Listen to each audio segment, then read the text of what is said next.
Howdy, I'm Lee Wilson, and this is TGO Wyoming, on the move. And today, we're going to talk about the 3 things that you need to know before buying a 300 Blackout. Now, the 300 Blackout is an incredibly cool round.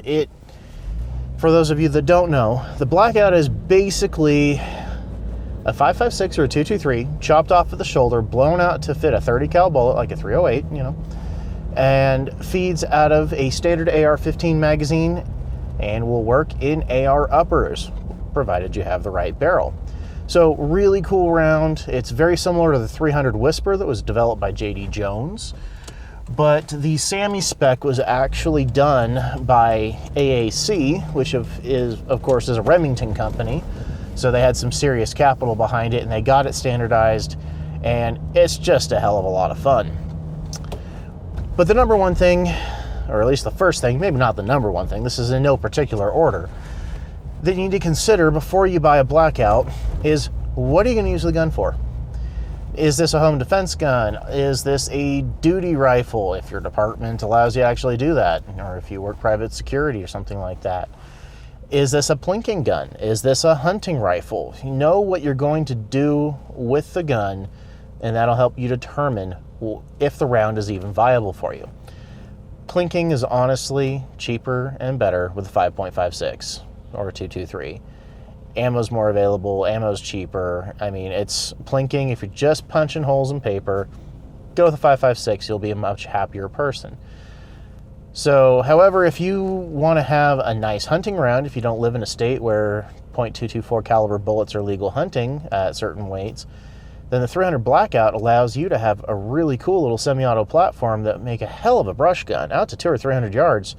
Now, I mean, I have absolutely no fear that it would drop a deer dead in its tracks. Now, I probably wouldn't use it as an elk gun, but, if you get a 50-yard shot on an elk, it might work. I don't know. I can't speak to that, honestly. Number 2. Cost of ammo is a lot higher. It's substantially more expensive to shoot a Blackout, which is why I don't actually shoot my Blackout a whole hell of a lot. So I've been paying about $1.25 a round for the Sig Sauer 220 grain Blackout ammo, and that's tough when you're going through it 30 rounds at a time.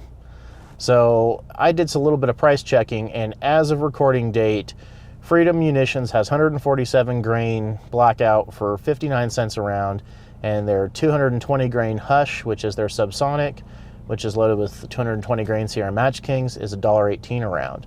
Compare that to 5.56, where you can get standard 62 grain for 38 cents a round. That's a big difference. Buy it in case, you're looking at $590 or you're looking at $380. That's a pretty major difference. And depending on how much you want to shoot and the volume of shooting that you want to do with it, that might be a big determining factor as to whether or not you can feed it. And tying into that, it ties into the whole thing, but number 3 is the availability of ammo. 300 Blackout's a relatively new cartridge. It is not widely supported like the 5.56 is. So, yeah, you can get it at your big box stores, you can get it at your Cabela's, your Sportsman's Warehouse, your, I don't even remember what else is out there anymore, Gander Mountain. You can get it at your big box sporting goods stores, and you can get it online through various manufacturers. But if you end up in podunk middle of nowhere, chances of you finding some Blackout ammo are slim to none. Heavily on the none side, I'm weighing on that. So you need to stock up. You need to make sure you have all the ammo you want and all the ammo you need before you make a trip to go somewhere, especially if it's a hunting load. If you're using, a 150 grain soft point 300 Blackout to go smack a whitetail, then chances are, if you forget your ammo, you're not going to go to the local mini mart and be able to pick up a box of Blackout. And it could happen, but the chances are substantially reduced. So those are the 3 major things. To recap, what are you going to use the gun for? That's up to you. Decide what you're actually going to do with it. Can you stomach the cost of ammo? Because it is substantially more expensive. And are you okay with the availability of ammo? Are you okay with not being able to get it everywhere? So if you can basically come to terms with all three of those questions and you decide that a blackout is for you, you're not going to be disappointed. It's an awesome little round. It gives you basically the equivalent ballistics and power of a 7.62 by 39 in your standard AR platform with no mag change. So although Magpul is bringing out an optimized 300 Blackout magazine that is a little bit different, so it differentiates itself from your 5.56 mags, so you don't get them confused, because that can be really bad if you throw the wrong ammo, of course, in the wrong chamber.